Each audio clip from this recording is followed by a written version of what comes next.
2016년 9월 29일 작은말교회 새벽말씀 묵상을 시작하겠습니다. 우리 다 함께 찬송가 278장 함께 찬양합니다.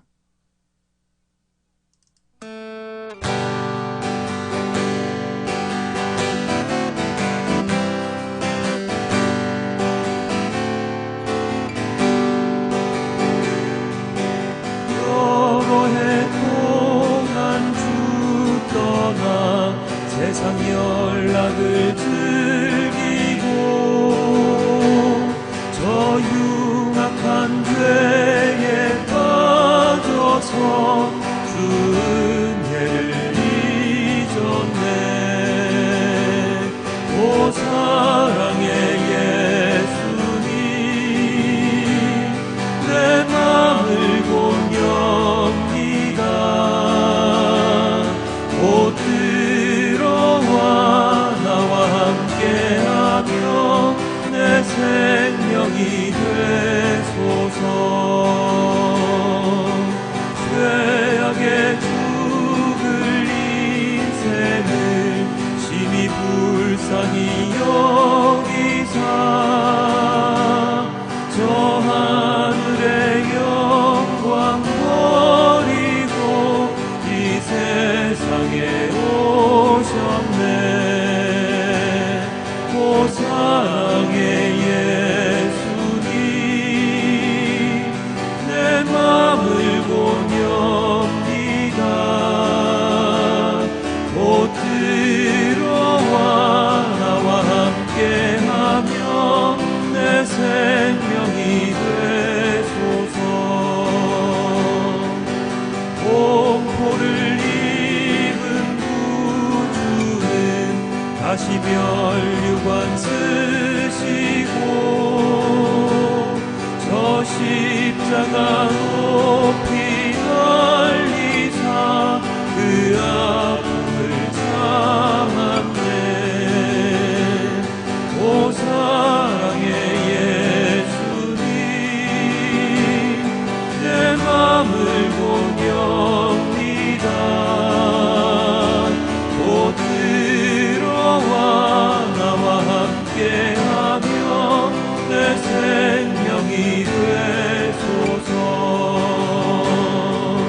미련한 우리 인생은 주의 공로를 모르고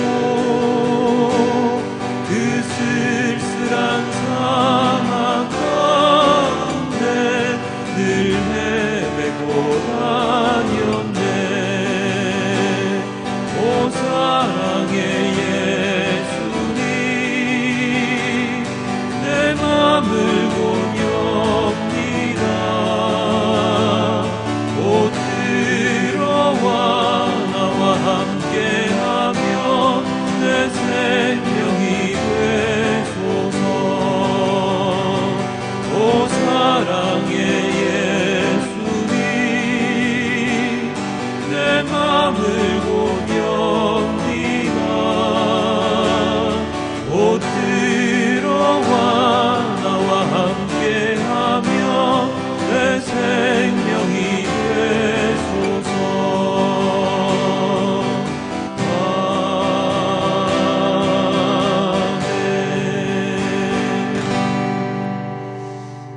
언제나 주님과 동행하는 삶을 살아갈 수 있도록 아버지 하나님 인도하여 주시옵소서. 언제나 주님이 저의 마음에 들어오셔서 저의 삶이 주님의 삶이 되고 주님의 마음이 저의 마음이 될 수 있도록 아버지 하나님 인도하여 주시옵소서. 오늘도 말씀으로 하루를 시작하고자 하오니 이 말씀 가운데 우리가 언제나 거하게 하셔서 아버지 하나님의 말씀에 순종하며 살아가는 온전한 그리스도인이 될 수 있도록 아버지 하나님 인도하여 주시옵소서. 이 모든 말씀 우리 주 예수 그리스도 이름으로 기도드렸습니다. 아멘. 오늘은 미가서 4장 1절에서 5절까지의 말씀입니다. 그날이 오면 주님의 성전이 서 있는 주님의 산이 산들 가운데서 가장 높이 솟아서 모든 언덕을 아래로 내려다보며 우뚝 설 것이다. 민족들이 구름처럼 그리로 몰려올 것이다. 민족마다 오면서 이르기를 자 가자 우리 모두 주님의 산으로 올라가자. 야곱의 하나님이 계신 성전으로 어서 올라가자. 주님께서 우리에게 주님의 길을 가르치실 것이니 주님께서 가르치시는 길을 따르자 할 것이다. 율법이 시온에서 나오며 주님의 말씀이 예루살렘에서 나온다. 주님께서 민족들 사이의 분쟁을 판결하시고 원근 각처에 있는 열강 사이의 갈등을 해결하실 것이니 나라마다 칼을 쳐서 보습을 만들고 창을 쳐서 낫을 만들 것이며 나라와 나라가 칼을 들고 서로 치지 않을 것이며 다시는 군사훈련도 하지 않을 것이다. 사람마다 자기 포도나무와 무화과나무 아래 앉아서 평화롭게 살 것이다. 사람마다 아무런 위협을 받지 않으면서 살 것이다. 이것은 만군의 주님께서 약속하신 것이다. 다른 모든 민족은 각기 자기 신들을 섬기고 순종할 것이다. 그러나 우리는 언제까지나 주 우리의 하나님만을 섬기고 그분에게만 순종할 것이다. 아멘. 사람들은 미래가 보이지 않을 때 낙담하거나 실망합니다. 만약 미래에 대한 확신이 있다면 아무리 어려운 일이 있더라도 견뎌내고 이겨낼 것입니다. 우리나라가 일제강점기 시절에 있을 때 독립운동을 하며 이 나라의 독립을 위해 열심히 뛰어다녔던 많은 투사들은 이 나라가 분명 독립할 것이라는 신념을 가지고 행동을 하였습니다. 반면 우리나라는 절대로 일제의 손에서 벗어날 수 없다라고 생각을 가지고 있던 많은 사람들은 어떤 행동을 하게 됩니까? 바로 일제에 부역하는 자들, 즉 친일 행위를 함으로써 자신들의 목숨을 부지하기 위해 노력을 하게 되지요. 독립운동가들과 친일 활동가들은 그들의 미래에 대한 차이, 다름 때문에 현재 행동이 그렇게 나타났다고 볼 수 있습니다. 그 결과 어떻게 되었습니까? 우리나라는 해방되었고 독립국가가 되었습니다. 그런데 문제가 있는 것이 자주적인 독립이 아닌 외세에 의한 독립이었기에 독립이 되었지만, 해방이 되었지만 온전한 해방은 이루지 못하고 반쪽짜리 해방이 되고 말았지요. 그렇게 됨으로써 일제에 부역했던 자들이 반성하지 아니하고 이 나라에서 계속해서 권력을 잡음으로 인해서 현재 우리나라는 절름발이 나라가 되어버렸습니다. 2차 세계대전 이후에 독일에 부역했던 자들이 철저히 잘못에 대한 대가를 치렀던 것에 반해 우리나라는 독일보다 악랄한 일제에 부역했던 자들이 길을 펴고 살아가고 있습니다. 반면 독립운동가들과 그의 자손들은 제대로 된 역사 인정을 받지 못한 채 홀로 외로이 힘겨운 생활을 하고 있지요. 미래에 대한 확신이 있었고 그것을 위해 싸웠지만 인간의 힘에 의해 그들은 그 꿈을 이루었음에도 불구하고 해방된 나라에서 떳떳하게 살아가지 못하게 되었습니다.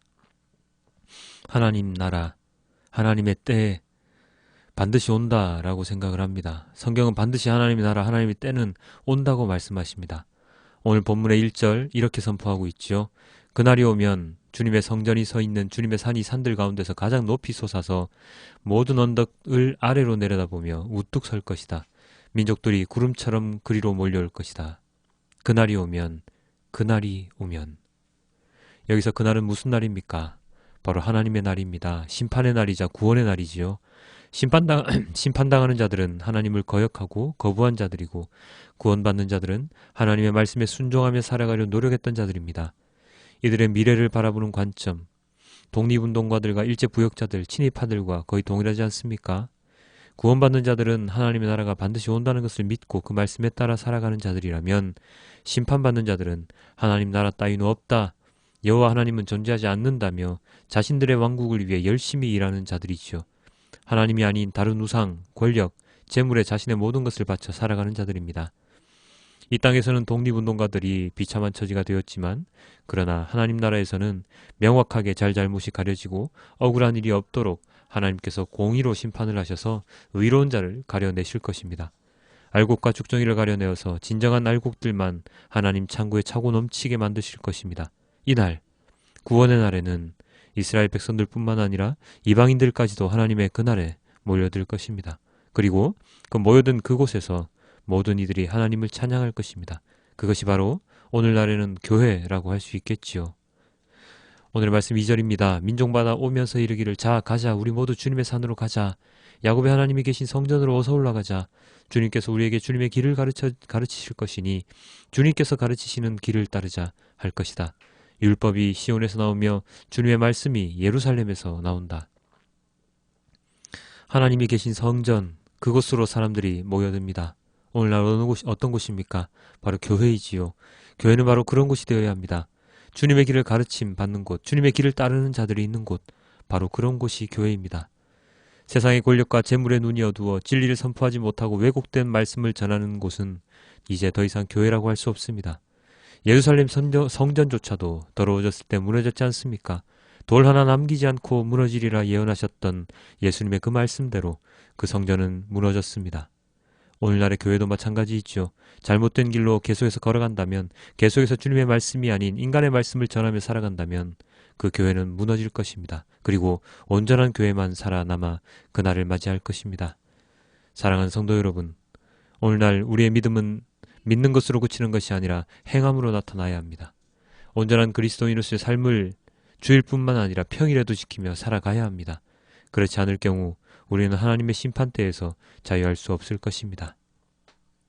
오늘도 세상은 아주 시끄럽습니다.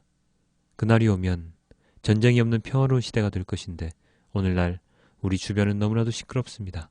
왜 그렇습니까? 권력자들의 횡포, 인간들의 이기심, 끝없는 욕심 때문이겠지요. 하나님께서 원하시는 것은 끝없는 전쟁이 아니라 영원한 평화입니다. 그것을 위해 우리는 또다시 하나님을 거역하는 자들과 싸워야 할지도 모릅니다. 물론 싸움은 우리의 것이 아니지만 우리들이 싸워 나갈 용기를 하나님께서 주시고 그 모든 것을 하나님과 함께 우리가 해 나가야 합니다. 가만히 앉아서 기도드린다고 모든 것이 해결되지 않습니다. 무엇인가를 해야 할 때 할 줄 아는 현명한 그리스도인이 되어야 합니다. 오늘도 우리는 이 세상을 위하여 기도하고 이 세상을 향하여 주님의 말씀을 선포하고 이 세상을 하나님의 말씀으로 가득 채우기 위하여 싸워야 할 것입니다. 그리고 고통받는 자들, 신음하는 자들, 짓밟히는 자들을 위하여 하나님의 말씀을 이 땅 가운데 선포하여야 할 것입니다. 이 모든 일들을 위하여 우리 함께 기도하는 우리 모두가 되었으면 좋겠습니다. 기도하겠습니다. 아버지 하나님, 너무나도 감사합니다. 오늘날 사회가 너무나도 힘들고 어렵고 시끄러운 것은 하나님의 말씀이 온전히 선포되지 않았기 때문입니다.